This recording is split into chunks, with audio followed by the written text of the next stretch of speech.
Ingat ka dito, ha? Miss kita. Tawagin ko lang si Josh. Wag na. Nandito na ako. Hindi mo una na ako sa baba. Alagaan mo si tatay, ha?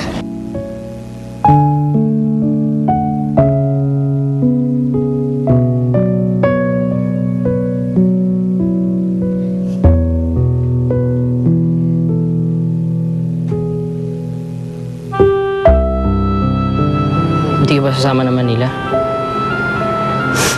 May iwan ka dito? Hanggang sa maging maayos si tatay.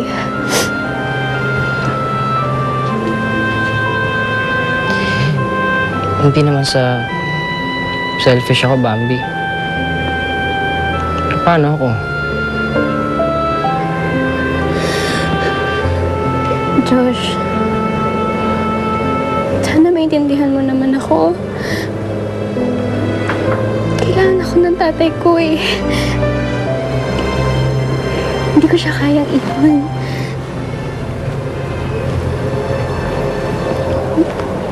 Kung makakapaghintay ka, di maganda.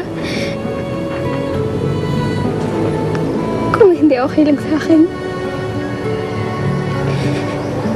Hihintay ako. Susubukan ko hanggat kaya ko. Kung kaya ko lang, bibisitahin kita kada Sabado. Alam mo namang ayoko lumayo sa'yo eh. Mahirap eh. Alam mo naman yun, di ba? Pero ayoko nahihirapan ka. Siguro mas maganda kung mag-focus ka muna sa ibang bagay. Huwag sa akin. Ibaling mo muna yung panahon mo sa ibang bagay. Ibang tao.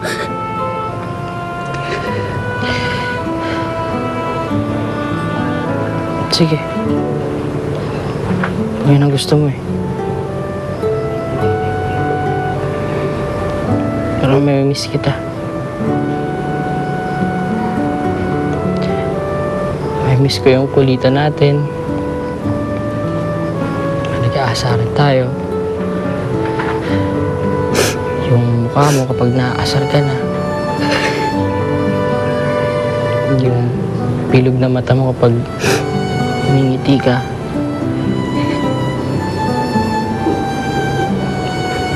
Ako ba, may miss mo ako? Tinatanong pa ba yan? Ikaw kaya ang best friend ko. Best friend. Hanggang doon na lang muna tayo. Okay lang naman yun, diba? Wala namang magbabago sa atin. Tsaka hindi naman porket magkalayo tayo, malayo yung puso natin sa isa't isa, diba?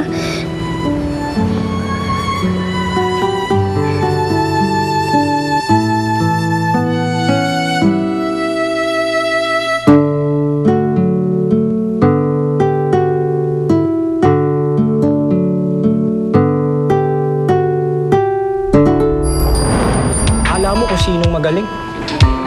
Napaka-overconfident pa niya sa sarili niya. Bakit mo ako sinisiraan kay Jacob ba? Kung ano sinasabi niyo tungkol sa akin. Pati pagkatalo, ginagawa mong issue. Ha? Kaya mo na away? Ha? Ano nangyari sa inyo? Inom-inom kayo, hindi nyo kaya. Pinaka tayo, para low yung ulo mo. Tayo ba?